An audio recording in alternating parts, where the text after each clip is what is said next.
बिस्मिल्लाहिर्रहमानिर्रहीम। अस्सलाम वालेकुम नाज़रीन, आज के प्रोग्राम के साथ आपका मेज़बान मियां नवीद हाजिर है।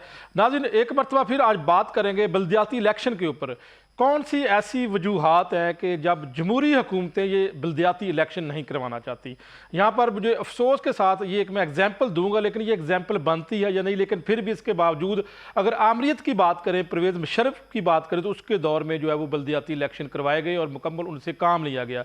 लेकिन कौन सी ऐसी वजूहात हैं हमारी इस सोसाइटी के अंदर, हुकूमतें या फिर जो है वो मेंबर पंजाब असम्बली वो क्यों नहीं चाहते कि जो है वो बल्दियाती इलेक्शन हो? क्या उनके जो इख्तियारात वो तकसीम हो जाते हैं? कौन सी ऐसी वजूहात है, इसके ऊपर आज बात करेंगे। चूँकि मौजूदा हुकूमत की जानब से जो है वो एक बिल पास करवाना था पंजाब असम्बली में, और उसके बाद जो है वो इसके ऊपर जो है वो बल्दियाती इलेक्शन करवाए जाने थे। और वज़ीर बल्दियात की अगर बात करें ज़शान रफ़ीक साहब, वो भी मुतअद्दिद हमारे प्रोग्राम में ही कह चुके हैं जी जल्द ये मसवदा पंजाब असम्बली से पास करवाया जाएगा, फिर उसके बाद जो है वो बल्दियाती इलेक्शन जल्द करवाए जाएंगे। लेकिन अंदर की बात एक मरतबा फिर ये है कि दिसंबर की बात की गई थी, अब फिर जो है वो ज़राए कहते हैं कि ये बल्दियाती इलेक्शन नामुमकिन है, क्योंकि अभी तक तो जो है वो ये मसवदा पंजाब असम्बली से पास नहीं करवाया गया। तो आज इसके ऊपर जो है वो बात करते हैं कि दूसरा इसके साथ हम ये भी डिस्कस करेंगे प्रोग्राम के सानिया 9 मई के अंदर जो है वो लोग जो लोग मुलव्वस थे उनको सज़ाएं दी गई हैं। और इसके ऊपर भी पाकिस्तान तहरीक इंसाफ की अगर बात करें तो वो हमेशा वो कहते थे कि जो लोग हैं उनको सज़ाएं दी जाएँ, अगर कोई सबूत है तो वो भी सामने लाए जाए। अभी ये इसका ट्रायल भी हो सकता है या ये अपील भी कर सकते हैं, इसके ऊपर भी कानूनी माहिर हमारे साथ मौजूद हैं, उनसे भी बात करते हैं। मेरे जो आज की गेस्ट हैं, सबसे पहले मैं तारुफ करवा देता हूं, ज़फ़र इकबाल कलानूरी साहब हैं, माहिर कानून है और अच्छी ग्रिप है इनकी, और इनसे भी जो है वो आज बात करेंगे, सजाओं के ऊपर बात करेंगे, बल्दियाती इलेक्शन के ऊपर भी हम बात कर लेंगे। वेलकम ज़फ़र इकबाल साहब प्रोग्राम में आपको। और हमारे साथ मौजूद है वसीम अख्तर रामे साहब, रहनुमा पाकिस्तान तहरीक इंसाफ। वसीम अख्तर रामे साहब, बहुत शुक्रिया आप प्रोग्राम में आए। और राव खालिद साहब, पाकिस्तान पीपल्स पार्टी से इनका ताल्लुक है, वो भी प्रोग्राम में मौजूद है। वेलकम राव खालिद साहब। सबसे पहले यहाँ पर हम बात करते हैं जो है वो बल्दियाती इलेक्शन के ऊपर, तो पहली बात करते उसके बाद जो है वो सुझावों के ऊपर भी आएंगे। मैं यहाँ पर बात करूँगा कलानूरी साहब से। कलानूरी साहब, कौन सी ऐसी वजूहात है, मैंने यहाँ पर इंट्रो में एक एग्जांपल दी है कि आमरीत के दौर में बल्दियाती इलेक्शन करवा दिए जाते हैं, टर्न्योर भी पूरा होता है, लेकिन बदकिस्मती से वो पीटीआई की हुकूमत हो, वो नून लीग की हुकूमत हो, पीटीआई की हुकूमत हो, ये अपनी हुकूमतों के अंदर जो है वो बल्दियाती इलेक्शन नहीं करवाते। देखें जी, मैं पहले आईने पाकिस्तान का हवाला दूंगा। यहाँ पर 3 टियर्स ऑफ गवर्नमेंट हैं, federal government, provincial government and the local government. Local governments को कभी भी मुतहरक इस मुल्क के अंदर नहीं किया गया, आप दुरुस्त फरमाते हैं। दुनिया भर में जो तरक्की हुई है वो काउंटी सिस्टम और लोकल गवर्नमेंट के ज़रिए से हुई है, क्योंकि जो लोगों के डे टू डे मसाइल हैं, बेशक मालियाती मामलात हैं, तरक्याती कोई स्कीमें बनती हों, स्कूल हो, हेल्थ हो, कोई सड़कें बननी हो, कोई डेवलपमेंट होनी हो, ये सब के सब लोकल बातें हैं। और यहाँ तक भी है कि बहुत सारे कानूनी मसाइल भी हैं, वो लोकल गवर्नमेंट लेवल पे हल हो सकते हैं। बदकिस्मती पाकिस्तान की ये है कि मैं हर किस्म की आमरीत के ख़िलाफ़ हूँ, लेकिन बल्दियाती इंतखाबात जब भी करवाएं वो आमरों ने करवाए हैं।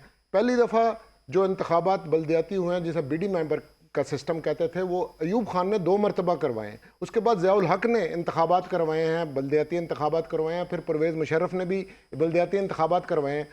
सियासी हुकूमतें बिल्कुल जो जमहूरी कहलाती हैं अपने आप को, वो लोकल गवर्नमेंट के या तो इलेक्शन करवाते नहीं, अगर करवाते हैं तो उनको अख्तियारात देने के लिए तैयार नहीं है। वजह उसकी सबसे बड़ी ये है कि जो एमएनए और एमपी हैं वो सारे के सारे फंड्स जो हैं, जो लोकल गवर्नमेंट के फंड्स हैं, वो इस्तेमाल करते हैं।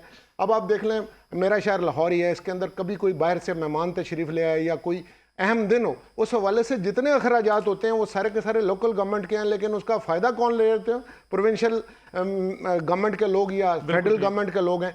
तो ये लोगों को नज़दीक पड़ते हैं और उनके मसाइल को हल करना चाहिए। सुप्रीम कोर्ट ने बारहा इनको कहा इंतखाबात करवाएं, और सुप्रीम कोर्ट के मैं समझता हूँ उस विप की अंडर इंतखाबात पख्तूनख्वा के अंदर हो गए, सिंध के अंदर भी इंतखाबात हुए हैं, बलूचिस्तान में भी हुए हैं, लेकिन पंजाब के अंदर इंतखाबात जो है वो होने का नाम ही नहीं ले रहे। और मैं आपको बताऊं इसका सबसे बड़ा नुकसान क्या है। ये एक नर्सरी होती है जिससे नए पॉलिटिशियन छन के ऊपर आते हैं, और इस मुल्क में जमहूरियत के ना पनपने की एक वजह ये भी है। नर्सरी कौन बनाना चाहता है? लोग वो नहीं बनाना चाहते। देखिए, यहाँ पे स्टूडेंट यूनियन नर्सरी है, नहीं होती। यहाँ पे लेबर यूनियन है, वो यहाँ पे उसका काम नहीं है। यहाँ पे किसानों की तंजीमें जो नहीं होती। तो इस तरह से बल्दियाती इंतखाबात में जो लोकल लेवल के नए लोग आए उनको कोई भी लाना ही नहीं चाहता। इसकी असल वजह ये है। रामे साहब, क्या वजह है कि आपने भी पंजाब में 3.5 साल या 4 साल हुकूमत की है? बिस्मिल्लाहिर्रहमानिर्रहीम। देखिए जी, सबसे पहली बात तो ये कि बल्दियाती इंतखाबात की अपनी एक अहमियत है। बहुत सारे कंट्रीज जो हैं उनका तो जो अहमियत का हमें पता, आपसे सवाल टैक्स ये है कि आपने मैं जवाब देता हूँ। उनका इवन के टैक्स फंड रेजिंग का जो सिस्टम है, टैक्स कलेक्शन का सिस्टम है, वो भी बल्दियात के पास है। वो अपने टैक्सेस कलेक्ट करते हैं, क्योंकि असल जो काम है ये लोकल गवर्नमेंट का ही है, जो रिलीफ आवाम को देना है। तो इस मुल्क में, पहले मैं मसवदे वाली आपकी बात करूँ कि इस मुल्क में जब वो जो काम ज़ोर ज़बरदस्ती करवाने होते हैं, तरमीम करवानी होती हैं, वो पास हो जाती हैं। आवाम के रिलीफ के लिए कोई मसवदा पास नहीं होता, उसके लिए बंदे पूरे नहीं होते। दूसरी बात, जहाँ तक जमहूरी हुकूमतों का है, रिस्पेक्ट टू सिंध उन्होंने करवा लिए। KP के गवर्नमेंट हमेशा से करवाती है, ये तीनों टर्न्योर में बल्दियाती इलेक्शन हुए हैं। लेकिन पंजाब में तो जब आप थे तो नहीं बदकिस्मती करवाए। है कि पंजाब में एक नाअहल बल्कि बंदा, आपने वो दूसरा नाअहल बंदा बल्दियाती- किसी भी तरीके से वो बैठ गया, उसकी प्रायोरिटी नहीं थी कि वो बल्दियाती इलेक्शन करवाता। हालांकि बड़ा प्रेशर आया और फाइनली जब फाइनल मराहिल में आया तो फिर वो गवर्नमेंट जाती रही। मैं इस चीज़ को बारहा कह चुका हूँ कि बल्दियाती इलेक्शन के बगैर जो है ना, आप जो आपकी लोकल गवर्नमेंट के बगैर जो आवाम को बेसिक रिलीफ है वो आप नहीं दे सकते। और दूसरी बात, इस वक्त जो चल रहा है कि बल्दियाती इलेक्शन का न्यूज़ चल रही है, या पिछले दिनों भी नून लीग की गवर्नमेंट में, नून लीग की गवर्नमेंट के भी यही हालात हैं। 2-3 मरतबा ऐसे पहले भी अनाउंस करके कैंसिल कर चुके हैं। तो जो इस सिनारियो है ना, ये फ़कत एक लोगों की अटेंशन डाइवर्ट करने के लिए एक शोशा छोड़ा गया है कि जनाब बल्दियाती इलेक्शन हो रहे हैं, कि लोग जो तो आप बाकी ऐसे तैयारी कर रहे हैं पंजाब में? मैं बताता हूँ ना कि आपकी ये हुकूमत तैयारी कर रही है, तो सॉरी वो मैं बाद में जमात बताता हूँ। ये बल्दियाती इलेक्शन जिस रोज़ भी कराएंगे, इनको पता है कि अवाम जो है इसके किधर खड़ी हैं। अगर फेयर एंड फ्री इलेक्शन होते हैं तो अवाम सारी जो 80% है वो पाकिस्तान तहरीक इंसाफ के साथ खड़ी है। अगर बल्दियाती इलेक्शन भी इन्होंने वो इसी तरीके से कराने हैं कि आखिरी दिन फार्म 47 और फार्म 45 जो है वो चेंज होने हैं और बंदे उठा होने हैं, तो फिर करवाने का फ़ायदा नहीं है। और दूसरी बात, हो क्यों नहीं सकते ये, पहले अभी तो मसवदे पे अड़े हुए हैं। दूसरी बात यह है कि इन्होंने हल्का बंदियाँ, जो जनरल ये इलेक्शन थे, सूबाई और कौमी इलेक्शन थे, उसमें हल्का बंदियाँ कर ली थी। इलेक्शंस नए हल्का बंदियों के तहत हुए हैं। तो बल्दियाती इलेक्शन भी जो हैं वो नई हल्का बंदियों के तहत होने हैं। सही है ना? बल्दियात की अभी तक नई हल्का बंदियाँ नहीं हुई। पहले 274 या 275 यूनियन काउंसिल्स थी लाहौर की, वो अभी जो है, मेरी बात नहीं सुनो ना, वो उसके बगैर हो नहीं सकते ना। मतलब कि ये तो नहीं आप हो सकता कि आप नहीं करना चाहते। नहीं, ये हो नहीं सकता ना। मतलब कि आपने जो जनरल इलेक्शन है आपके, वो आपने और हल्का बंदियों के तहत करवा लिए, जो बल्दियाती है और की तरह। देखिए, मैं बताता हूँ ना कि हुआ क्या है कि पिछले जो इन्होंने जल्दी में बगैर बल्दियात की हल्का बंदियाँ किए जनरल इलेक्शन करवाए हैं। मैं आपको एक ये जो इसको देख लें, आपको जो चलो शहबाज शरीफ साहब वाले हल्के को कर लेते हैं। NA 123 जो है उसके नीचे 7 MPA के हल्के लगते हैं। किसी की आधी यूनियन काउंसिल है, किसी की 1.5 यूनियन काउंसिल है, किसी हल्के की। तो ये तरीकाकार जो है ना, ऐसे इलेक्शन नहीं होते। एक गवर्नमेंट भी जानती है, फिर गवर्नमेंट की खुद भी उन्होंने अभी मेरे ख्याल में उन्होंने ये बात आ गई है बाहर के, वो कहते हैं कि पहले जब तक नई हल्का बंदियाँ नहीं होती, मतलब ऑब्वियसली नई मरदमशुमारी के मुताबिक हल्का बंदियाँ होंगी, और उसके लिए एटलीस्ट 1 साल लगना है। 1 साल से पहले आप नई यूनियन काउंसिल नहीं होंगे ना, नामुमकिन है ये। 1 साल के अंदर आप कर सकेंगे बमुश्किल नई हल्का बंदियाँ यूनियन काउंसिल की, ठीक है। उसके बाद फिर वो लोगों के ग्रीवियंसेस होने, लोगों ने कोर्ट में जाना है, तो कह देते हैं कि जी कहने सर ये एक शोषण छोड़ा जाता है, कहने की बात है लोगों की। मैं पूछना चाहता हूँ, राव खालिद साहब बताइए कि क्या हम ये करार दे दें कि जो है वो आमरीत में जो है वो जो बल्दियाती इलेक्शन करवा दिए जाते, तो फिर तो बेहतर है उनका काम, उसको तस्लीम कर लें आमरीत को। देखिए जी, बल्दियाती लेवल पे जो है अभी तक तो आमरीत ने ही इलेक्शन करवाए हैं, इसमें कोई शक नहीं है। आप अभी जैसे जफ़र साहब ने बात की कि अयूब खान साहब ने 2 मरतबा करवाए, ज़ियाउल हक साहब ने 2-3 मरतबा करवाए, उसके बाद परवेज़ मुशर्रफ साहब ने करवाए, ये इलेक्शन हुए। लेकिन जब भी डेमोक्रेटिक यानी कि हमारी जो पार्टी हैं उनकी हुकूमत आती है और डेमोक्रेसी, लेकिन सिंध में तो हो चुके हैं। जब मैं ये पंजाब की बात हो रही है ना, हम पंजाब के ऊपर बात कर रहे हैं आज। 18 में पंजाब में हुए थे, जो बाद में मेरा ख्याल क्लैश हो गया PTI का नून लीग। मैं ये अर्ज कर रहा हूँ। देखिए उसके बाद आप देखिए कितना लंबा टेन्योर है कि हमारे यहाँ पे पंजाब में कोई इलेक्शन नहीं हुआ। क्यों नहीं हुआ? कि इसकी वजह यह है कि जो हमारी पॉलिटिकल पार्टी जो यहाँ पे हुकूमत में होती है ना, वो डरती हैं अपनी पावर्स को डेलीगेट करने से। वो नहीं चाहते कि हमारी पावर्स जो है ये MNA MPs की जो पावर्स हैं ये लोकल यानी कि इदारों के पास जाए, और लोकल बॉडीज़ के जो मेंबर्स हैं जो हमारे वहाँ पे चेयरमैन या नायब चेयरमैन बनेंगे उनके पास जाए। और यही वजह है कि हमारे लोकल गवर्नमेंट के लेकिन उन्हीं जो भी पार्टी इक़्तिदार में होती है, जब वो आते हैं तो नुमाइंदे भी तो उनके ही होते हैं, तो फिर उसमें फिर क्या ऐसी बात? मैं खौफ है ना, मैं अभी वो एक बात करूं, देखिए अभी मेरे भाई ने भी जिक्र किया, रामे साहब ने, तो पीटीआई ने भी अपने 3.5 साल के दौर में इलेक्शन नहीं करवाए। कोई भी पार्टी हो जो डेमोक्रेसी का लिबादा पहन के और यहाँ पे बात करती है, और जब लोकल बॉडीज की बात आती है तो वो बिल्कुल यानी इसके ऊपर जो है ना वो कनी कतरा के गुजर जाती है। अब जब तक लोकल बॉडीज के इलेक्शन नहीं होंगे और यहाँ पे इन इदारों को पावरफुल नहीं किया जाएगा, उस वक्त तक ये हमारे जो निचली सतह के जो मसाइल हैं ये हल नहीं होंगे। हम ये चाहते हैं कि नाली भी अगर बननी है या सड़क बननी है या हमारा सीवरेज सिस्टम वो ठीक होना है, तो वो MNA MPA करे, मेरी उसके ऊपर अथॉरिटी हो, मेरी उस पर तख्ती लगे। यहाँ पे किसी बल्दियाती जो है ना मेंबर की तख्ती ना लगे, यहाँ पे किसी चेयरमैन की तख्ती ना लगे, यहाँ पे काउंसलर की तख्ती ना लगे। जब तक हम इन रवैयों से बाहर नहीं आएंगे, उस वक्त तक जो हमारे ग्रास रूट लेवल के ऊपर जो हमारे मसाइल हैं वो हल नहीं होंगे। और हमारी गवर्नमेंट्स का ये जो है ये कभी ख्वाहिश ही नहीं रही कि हम ग्रास रूट लेवल के मसाइल जो है वो ग्रास रूट लेवल के जो पॉलिटिशियंस हैं उनके ज़रिए हल करवाएं। हम चाहते हैं कि तमाम काम MPAs और MNAs के ज़रिए हों, और यही वजह है कि आज तक हमारे निचली सतह के जो मसाइल हैं वो अपनी जगह पे खड़े हैं। वरना आप अगर पिछले यानी कि दौर को देखें, जो एक आमिर का दौर था, हर बंदे को अपनी गली और अपने मोहल्ले का काम अपने ही इलाके में अपनी आप उसको मिसाली करार देते हैं राव खालिद साहब? वैसे मैं उसको देखें, अगर बल्दियाती यानी कि उसके ऊपर बात करें तो वो बेहतरीन दौर था, क्योंकि उस दौर में जब लोगों के मसाइल थे वो उनके घर की दहलीज पे ठीक हो जाते थे। ये तो हुआ कि फिर आमरीत ही जो है वो नाफिज हो जाए। देखिए इस काम के लिए मैं तो इस काम की बात कर रहा हूँ ना, अगर वैसे डेमोक्रेसी से बेहतर कोई चीज़ नहीं है, कोई निज़ाम नहीं है, लेकिन अगर अच्छा इसमें एक बात ये भी तो आती है ना राव खालिद साहब, क्योंकि उनके पास तो कोई जमात नहीं होती और वो अपना सिस्टम चलाना चाहते हैं, तो वो बल्दियाती इलेक्शन करवा देते हैं, नुमाइंदे आ जाते हैं, फंड उधर दे जाते हैं, काम हो जाते हैं। ये भी तो हो सकता है ना, ये भी तो बात है। देखिए मैं इसमें एक छोटी सी बात कर देता हूँ। आप परवेज़ मुशर्रफ का जो आमरीत का दौर था, उस दौर में क्या जो है लोकल गवर्नमेंट के इलेक्शन नहीं हुए, और क्या उस वक्त पॉलिटिकल पार्टी जो है काफी वो हुकूमत में नहीं थी? लेकिन वो बराए नाम उस तरह जो आमर होता है उसको तो फ्यूचर में जरूरत नहीं होती, वो तो अपना वक्त गुजार रहा होता है ना। आमर गुजार रहा होता है ना, लेकिन वहाँ पे परवेज़ इलाही ने यहाँ पे पंजाब में वज़ीर आला होते हुए क्या काम नहीं किया था उस वक्त?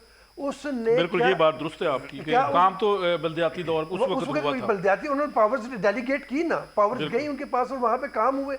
लेकिन उसके बाद जो दौर आया है, फिर आप देख लें, जब नून लीग का दौर आया क्या उसमें गैप पड़ा, फिर उसके बाद जो है वो 18 में वो इख्तिलाफात हो गए, उसके बाद आज तक नहीं। उसके बाद चिरागों में रोशनी आ रही। कला नूरी साहब की तरफ जाता हूँ। सवाल मेरा ये है कि कला नूरी साहब कि ये जो हमारे MPAs हजरात हैं, इनका काम तो पॉलिसीज बनाना है पंजाब असम्बली के अंदर, फिर ये जो है वो क्या गली महल्ले का काम, फंड लेना इनका काम है?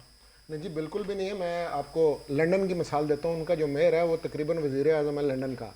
इसी तरह जुलियानी ने न्यूयॉर्क के मेयर के तौर पे जो काम किया वो सबके सामने है। ये दुनिया में मानी हुई बात है कि आपने जो भी काम करवाने हैं तरक्याती, और इवन आपके जो डे टू डे मसाइल लोगों को रोज़ वास्ता पड़ता है, वो अगर छोटे हल्के होंगे, वो लोगों तक उनकी अप्रोच है और वो बेहतर तौर पे करते हैं। लेकिन एक बात मैं ज़ोर दे के कहूँगा, ये जो माजी में भी एक हरकत होती रही कि गैर जमाती इंतखाबात कराएं, ये कोई अच्छी बात नहीं है। फिर लोगों को धौंस, धांधली, ज़बरदस्ती और अगवा करके दूसरी पार्टियों में शामिल, ये जमाती बुनियाद पर इंतखाबात होने चाहिए। और तसलसल से जब आइन में लिखा है कि 4 साल बाद इंतखाबात होने हैं, तो फिर इंतखाबात करवाएं, और फिर इंतखाबात करवाने के बाद उनको अख्तियारात भी मुंतकिल करें। ये उनको बिल्कुल सिटिंग डक्स की तरह अगर बिठा देना, तो फिर ऐसे बल्दियाती इदारों का भी कोई फायदा नहीं होगा। नहीं, लेकिन फिर ये बात है ना कि जो MPAs हजरात हैं वो तो करोड़ों रुपए लगाकर इलेक्शन जीत के आते हैं, तो वो फंड्स भी उनको ना मिले तो फिर वो किधर जाए? देखें ना जी, फिर जमहूरी हमारा रवैया ही नहीं है। हम तो फिर करोड़ों रुपया भी नहीं लगने चाहिए। इससे बात तो और भी आगे हो जाती है। सियासी जमातें अपने इंतखाबात कौन से करवाते हैं जी? उनका अपना रवैया ही जमहूरी नहीं है। तो जब सियासी जमातों के अंदर रवैया जमहूरी नहीं है, तो उनके मुंतखब जो लोग हैं उनका रवैया भी जमहूरी नहीं होगा। क्योंकि जमहूरी रवैया तो यह है कि हर लेवल पे इंतखाबात होने चाहिए। मैं आपको बताऊं, बैरून ममालिक में तो कोई तरक्याती स्कीम अगर वो बनाना चाहते हैं तो लोगों से वोट करवाते हैं कि क्या ये पुल बनना चाहिए या नहीं बनना चाहिए। अगर पब्लिक ये वोट देती है तो वो पुल बनता है, वरना नहीं बनता। और अगर ज्यादा रिकवरी हो जाए ना टैक्स की, तो वो लोगों को रिफंड करके वापस देते हैं कि आपके अच्छे रवैये की वजह से इसमें विजिटर ज्यादा हैं। साहब एक ब्रेक लेते हैं यहाँ पर, लेकिन वापस आकर एक सवाल मुझे सामने रखूंगा कि जमहूरी हुकूमतें अपने आप को जमहूरी तो कहती हैं, लेकिन रवैये इनके जमहूरी नजर नहीं आते। एक ब्रेक लेते हैं और ब्रेक के बाद दोबारा वापस आते हैं।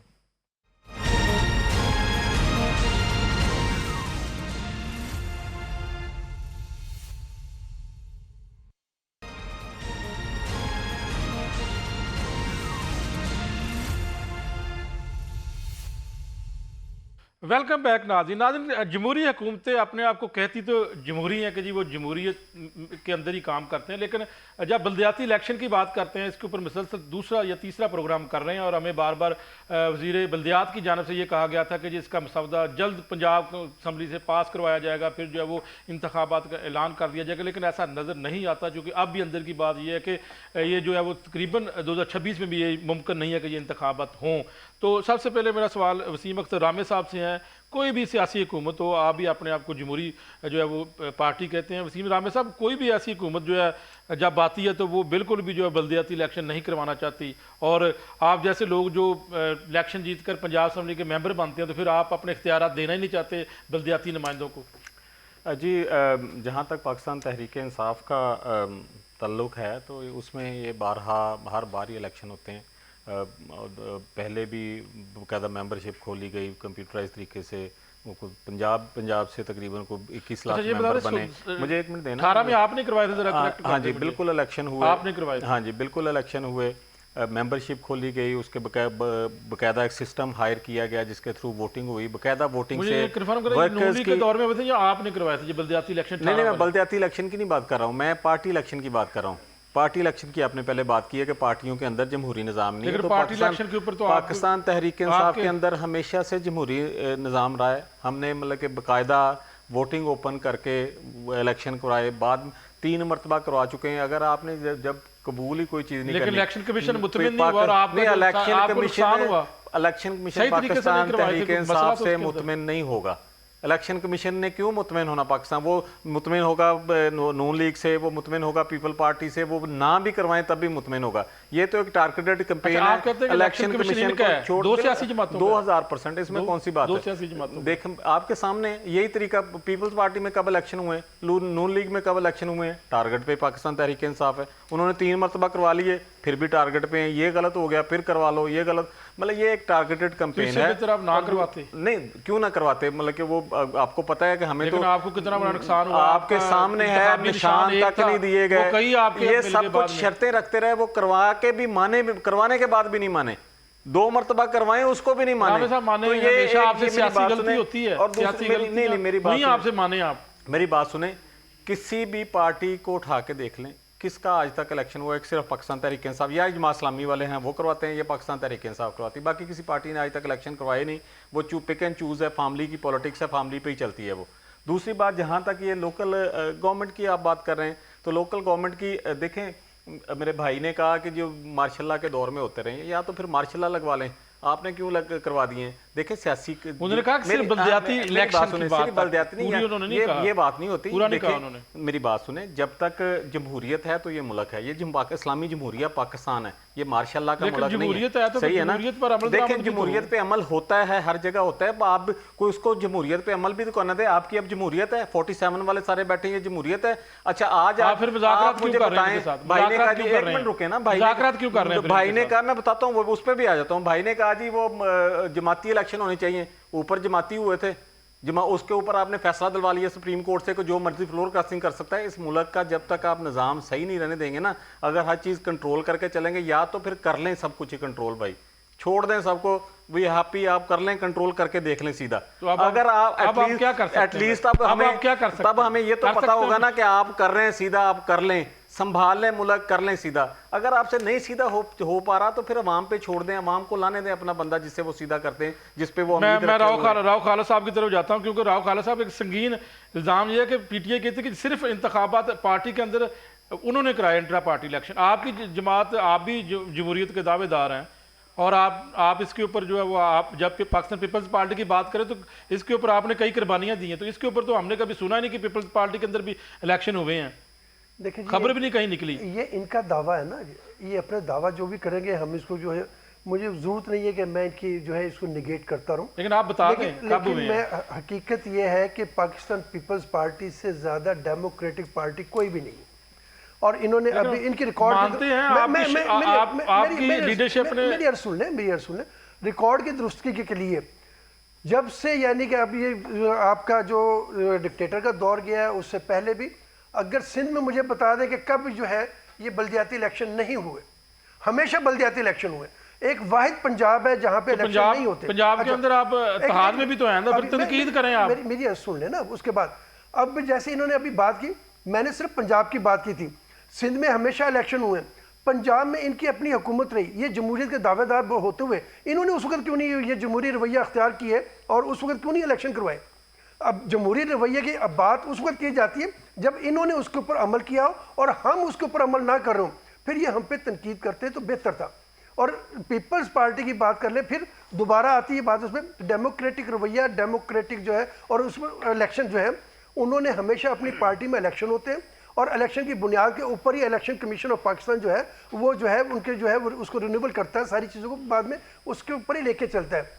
एक ऑटोनमस बॉडी है इलेक्शन कमीशन, उसके ऊपर हम इल्ज़ाम लगाएं, जो मर्जी करें, उसने अपनी जगह पे कायम रहना है और उसका एक जो किरदार है वो उसका किरदार अपनी जगह पे कायम रहेगा। इनके जो इलेक्शन होते हैं उस इलेक्शन के अंदर 101 खामियाँ होती हैं, उन खामियों को दूर करके ये इलेक्शन करवाते हैं ना। क्यों नहीं जमात इस्लामी के ऊपर क्यों नहीं एलिगेशन लगता, नून लीग के ऊपर क्यों नहीं एलिगेशन लगा, क्यों नहीं काफ लीग पे एलिगेशन, सिर्फ एक पीटीआई पे क्यों लगता है?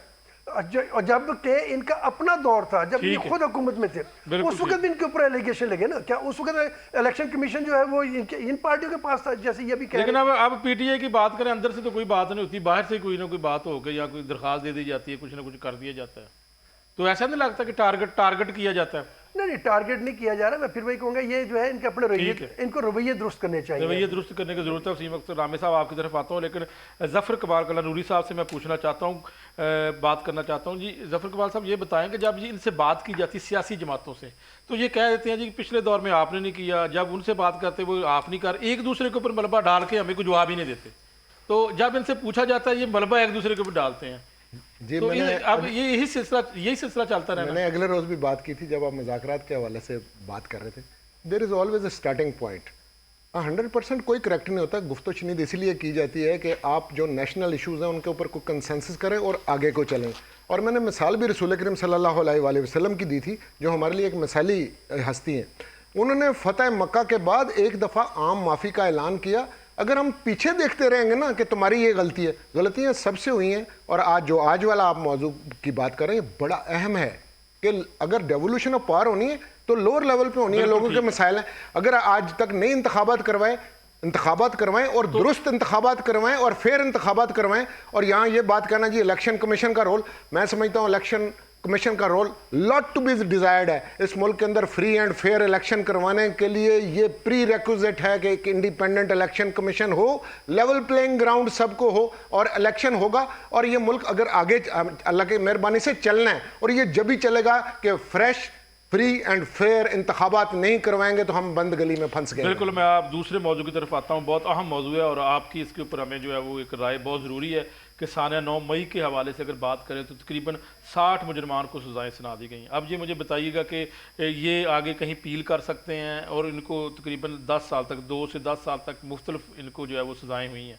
तो ये क्या इसका आगे प्रोसीजर क्या होगा? आगे कोई इनको जो है अपील का हक है, कैसे किधर ये कर सकते हैं? देखें जी, पहली बात तो ये है कि जहाँ तक मिलिट्री कोर्ट का ताल्लुक है, मैं मिलिट्री कोर्ट्स को नहीं मानता, क्योंकि ये वो अदालतें हैं जिसमें ना अपील है, ना दलील है, ना वकील है। ये दुनिया में भी मिलिट्री कोर्ट्स को कहीं पे माना नहीं जाता। और अभी भी जो डिसीजंस हुए हैं ये पूरी दुनिया से तनकीद इनके ऊपर हो रही है। लेकिन आपको मैं दूसरी साइड, हमारी सियासी जमातों ने तस्लीम किया तो फिर ये मिलिट्री कोर्ट। देखें जी, सियासी जमातों ने ये बात, कुछ लोग जो हैं वो दूसरे का नुकसान करने के लिए वक्ती तौर पे जो है मिल जाते हैं। हमारा यही तो एक डिलेमा है कि जब हम अपोजिशन में होते हैं हमारा रवैया और होता है, और जब हम हुकूमत में होते हैं हमारा रवैया और होता है। हालांकि आज की जो अपोजिशन है कल की हुकूमत हो सकती है। तो इन्होंने ये तो अपने ज़ाती मफादात के लिए इस तरह के मसाइल जो हैं वो पैदा करते हैं। लेकिन बात यह है कि जिस तरह का मर्जी आप ट्रायल कर लें, जो भी मिलिट्री कोर्ट में कर लें, इवेंचुअली इन्होंने सिविल कोर्ट्स में आना है। इनके ऊपर कॉन्स्टिट्यूशनल कोर्ट्स में इनको देखा जाएगा। और पहले भी जो सजाएं, इवन ये तो सिविलियंस की बात है ना कि सिविलियन का ट्रायल, इसके ऊपर एक बहुत बड़ी बहस है कि सिविलियन का ट्रायल जो है मिलिट्री कोर्ट्स में हो सकता नहीं हो सकता। इवन मिलिट्री पर्सोनल का ट्रायल भी अगर मिलिट्री कोर्ट्स में हो जाए, इवेंचुअली उनको चैलेंज जो है वो कॉन्स्टिट्यूशनल कोर्ट्स में किया जाता है। और ये भी चैलेंज होंगे और वहां से ये अपहोल्ड होंगे। बिल्कुल होंगे, बिल्कुल ये चैलेंज होंगे जी। लेकिन वहां पे तो जो है वो क्या इतना डिटेल डिस्कस हो सकता है कि जी होता है जी। माजी में लोअर कोर्ट्स के अंदर हम सिविल कोर्ट्स की बात करें या दूसरे केसेस होते हैं वहाँ पर टाइम सर रिकॉर्ड की बात तो होती है, कानून की बात तो होती है ना। अगर किसी को एक ड्यू प्रोसेस ऑफ लॉ नहीं किया गया, लोगों को डिफेंड करने का राइट नहीं किया गया, अगर एविडेंस उसमें किस लेवल की ली गई है, ये सारी बातें कॉन्स्टिट्यूशनल में कोर्ट में डिस्कस होनी है। और ये भूलने की बात नहीं है। कितने टाइम बाद लगती है ये भी तो एक नहीं, खैर ये अब इतने लंबे अरसे के बाद नहीं लगेंगी। वैसे मुझे अल्लाह के घर से बड़ी उम्मीद है कि एक नेशनल कंसेंसस होगा और ये मुल्क आगे चलेगा। हमने पुरानी नाराजगियां छोड़नी है, सब एक दूसरे को माफ करें, मुल्क तभी आगे चलेगा। के ऊपर दोबारा आपके पास आऊंगा, लेकिन यहाँ पर पाकिस्तान तहरीक इंसाफ से वसीम अख्तर रामे साहब से पूछता हूँ कि आपने कहा था कि जो लोग मुलव्वस हैं उनको सजाएं दी जाएं, तो अब ये ठीक हुआ है जी, सजाएं शुरू हो चुकी हैं? बिल्कुल, पहले दिन से खान साहब खुद कहते रहे हैं कि जो लोग मुलव्वस हैं हम कहते हैं कि बिल्कुल उनको सजा दें, लेकिन उस सजा देने से पहले जुडिशल इंक्वायरी करवाएं उसकी, वो पहले देखे तो सही हुआ क्या है, किसने किया है। हम हमेशा से कहते हैं आप रिकॉर्डिंग्स सामने लेके आएँ, इसका एक इंडिपेंडेंट जुडिशल कमीशन बनाएं जो इसकी इंक्वायरी करे, जो जिन्होंने जुर्म किया है उनको सज़ा मिले, ठीक है, जिन्होंने नहीं जुर्म किया उनको हम तो पहले दिन, लेकिन वो किधर जुडिशल इंक्वायरी, कौन सा एविडेंस, और सबसे इस जो फैसले के असरात इस मुल्क पे पड़ने हैं ना, वो आपको मैं थोड़ा सा बताता चलूँ। आपने जो GST प्लस का किया हुआ एग्रीमेंट, उसमें क्लियरली एक शिक है कि आप किसी किस्म का कोई भी हिडन ट्रायल नहीं करेंगे, किसी को हिडन ट्रायल के थ्रू सज़ा नहीं देंगे, और उसकी वजह से आपका वो कॉन्ट्रैक्ट कैंसिल हो सकता है, जहां से आपको $6 बिलियन एवरी ईयर जो है आ रहा है। आपको आपके मुल्क में आगे हालात क्या होने जा रहे हैं आपको बहुत जल्द अंदाज़ा हो जाएगा कि हमारे इन फैसलों से अल्लाह करे कि हमारे जो साहबे और फैक्टरली मेरे ख्याल जहाँ तक मेरी इन्फॉर्मेशन है तो इसकी पहली अपील हाई कोर्ट में होगी, सुप्रीम कोर्ट में डायरेक्ट नहीं होगी, हाई कोर्ट में अपील होगी। और ऑब्वियसली हाई कोर्ट में जब ये पब्लिक कोर्ट में आना है मैटर, तो वहाँ पे हर एविडेंस जो है वो सामने लाना पड़ना है, किस एविडेंस के तहत सज़ा दी गई है, अंदर तो कोई नहीं था, क्या हुआ क्या नहीं हुआ, किस एविडेंस पे कितनी सज़ा बनती है कितनी नहीं बनती, कौन सा एविडेंस था, क्या ट्रायल था, किसी को कुछ नहीं पता। सर अगर मुझे आप एक चीज़ ऐड करने दें, मैंने सुप्रीम कोर्ट का जिक्र ये किया था कि ये मामला ऑलरेडी सुप्रीम कोर्ट के अंदर सब जुडिस है। उन्होंने ये नहीं कहा कि जी आप सारे के सारे ट्रायल कर लें, अभी ये पिटीशनें फाइल हुई हैं और सुप्रीम कोर्ट में पेंडिंग है, इसलिए ये मामला सुप्रीम कोर्ट में भी आएगा। मतलब ये तो है ना, लेकिन इसका प्रोसीजर इसका तो फिर पेंडिंग ही रहेगा। प्रोसीजर इसका ये है कि पहले ये मामला मेरा ख्याल अर्जेंट नेचर का है, हाई कोर्ट में पहले प्रोसीजर ये है कि हाई कोर्ट में पहले जाएगा। राव खारा साहब ये बताएं कि क्या ये एक बड़ी लॉजिक सामने आई है कि ये जवाज़ क्यों फराम किया गया है कि अगर PTI कहती थी कि जुडिशल कमीशन बना दिया जाए तो बना दिया जाता है, ताकि दूध का दूध और पानी का पानी हो जाता है और ये इब्तदाई तौर पर साबित हो जाता है, फिर आगे सिलसिला आसान हो जाना था 9 मई के हवाले से। पहली बात तो मैं ये अर्ज कर दूं कि आर्मी कोर्ट की बात हो रही है ना जी, आर्मी कोर्ट सुप्रीम कोर्ट की ही इजाज़त से बनी है, उन्होंने ही इसको यानी कहा है कि आप इसका ट्रायल कर सकते हैं। एक चीज़, दूसरी बात ये कह दूं कि आपने बात की कि सिविलियंस का वहाँ पे नहीं हो सकता। अगर सिविलियन जो है आर्मी इंस्टॉलेशंस के ऊपर हमला करें तो फिर उनका आर्मी कोर्ट्स में जो है वो ट्रायल होगा। अगर आर्मी वहाँ पे सिविलियन हो या आर्मी वाले हो, आर्मी वालों को तो होता ही होता है, लेकिन आर्मी जो है सिविलियन वो आर्मी इंस्टॉलेशन के ऊपर हमला करेंगे तो ये काम होगा। रहेगी बात तीसरी सज़ाओं की, तो किसी एविडेंस के बगैर सज़ा नहीं होती। अगर आप कहते हैं जी बगैर किसी एविडेंस के, बगैर किसी वकील के, बगैर किसी उसके ये सज़ाएँ हो गई, तो फिर घबराना किस बात का? आगे अदालतें हैं ना, हाई कोर्ट भी है, सुप्रीम कोर्ट भी है, तो ये सारी सज़ाएँ खत्म। इसके ऊपर तो PTI मुतमिन है, वो कहते हैं जी आगे हाई कोर्ट भी है, फिर क्यों घबरा रहे हैं? फिर बात खत्म हुई। देखिए इस पर तो घबराना ही नहीं चाहिए इन्हें, इस पे तो इनको पता है कि आगे हमें रिलीफ मिल जाएगा। इस मुल्क में तो यही प्रॉब्लम हुई है, जो लोगों को यानी 30-30 साल की सजाएं भी हुई है, लेकिन राव खान साल तो हो चुका है, उनको 1 साल के करीब तो होने वाला है या हो चुका है, तो पहले ही ऑलरेडी वो 1 साल तो काट चुके हैं। सर राव साहब को तो ये सोचना चाहिए, इनका पाकिस्तान पीपल्स पार्टी से ताल्लुक है, जुल्फकार अली भुट्टो के साथ जो कुछ अदालतों ने किया है, इससे बड़ा जुडिशियल मर्डर जो कि सुप्रीम कोर्ट अब तस्लीम कर चुकी है, कहना जी इंसाफ ही मिलता है हर वक्त, ऐसी बात नहीं है। इनको तो पीपल्स पार्टी से इनका ताल्लुक है। एक इलेक्टेड प्राइम मिनिस्टर का जुडिशियल मर्डर हुआ है जो कि सुप्रीम कोर्ट ने तस्लीम किया है, तो कहाँ इंसाफ मिली? वो फांसी लग गया, अब इंसाफ हमारे साथ जुल्म हुआ तो हमने जुल्म हुआ है और आप जुल्म का आगे हिस्सा बनना चाह रहे हैं। देखिए अब अगली बात हम इसका बिल्कुल हिस्सा नहीं बना, हम कह रहे हैं उनकी इजाजत, सुप्रीम कोर्ट की इजाजत, बात सुने, सियासी पार्टियों की इजाजत से नहीं बनी है। सियासी पार्टियों का काम है, देखिए मेरी बात सुनिए, पार्टियों की कोई राय नहीं, सियासी पार्टियों ने बिल्कुल इसकी अगर ब्रेक का अगर आप करवाए हैं भाई, सुप्रीम कोर्ट को इजाजत, ये जो सारा सिस्टम हुआ है सुप्रीम कोर्ट की रिफॉर्म्स आपने की हैं, आपने और नून लीग ने मिलकर की हैं, आपने करवाया है। ये बंदे अंदर 1.5 साल अबडक्ट करके, और ये 1.5 साल पहले ट्रायल क्यों नहीं शुरू किया, बंदे अंदर रोक के, एक ब्रेक लेते हैं, तरमीम करवा के आपने करवाया। सर रामे साहब ब्रेक लेते हैं।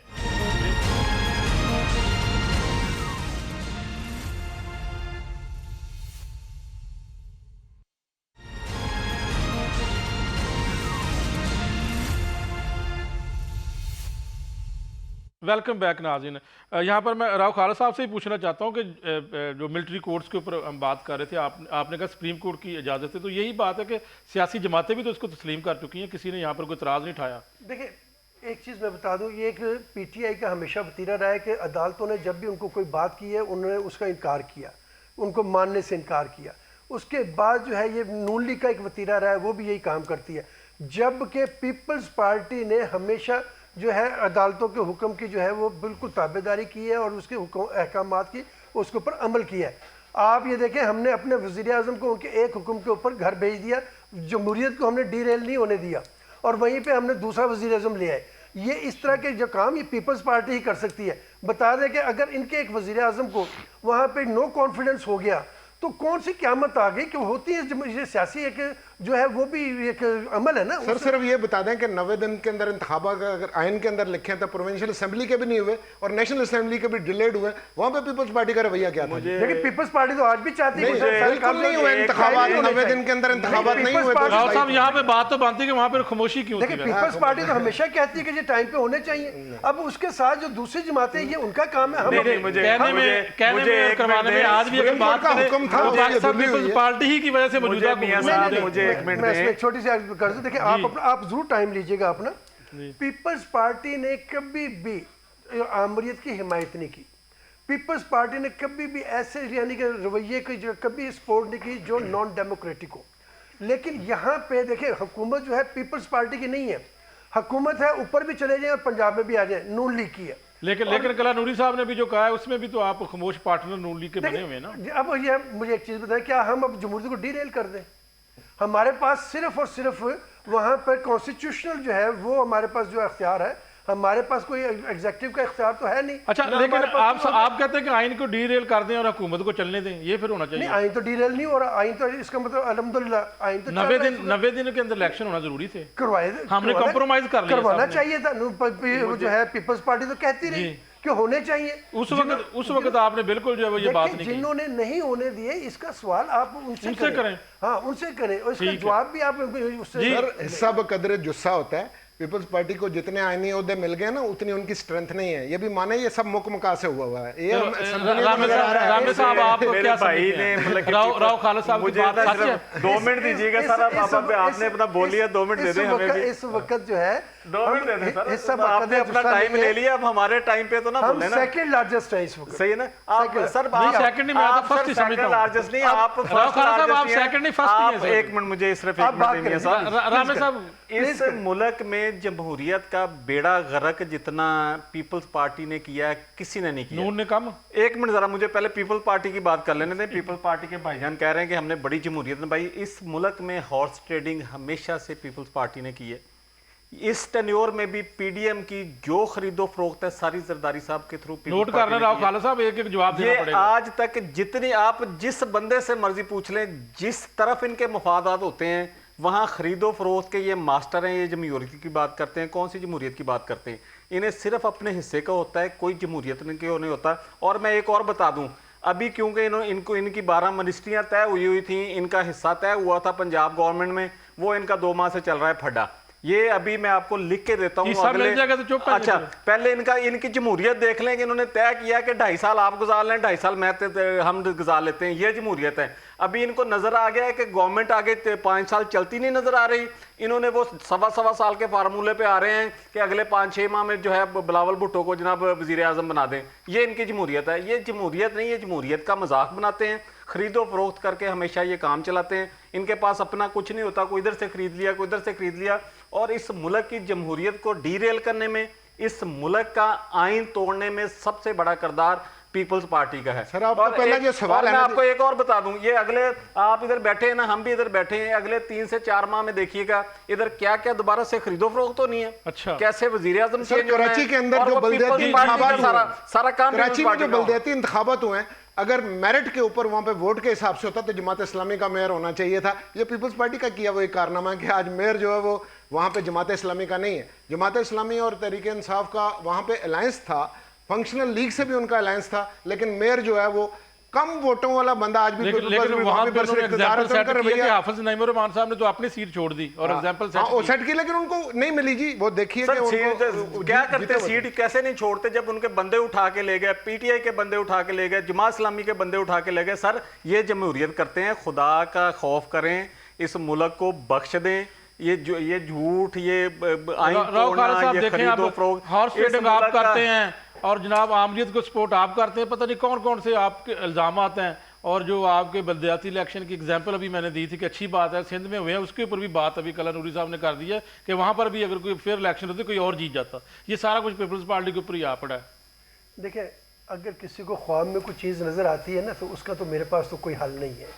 एक चीज़ ये रिकॉर्ड पे चीज़ है कि 85 में पहली मरतबा जो है ये ख़रीदो फरोख्त शुरू हुई, और वो ख़रीदो फरोख्त किसने शुरू की?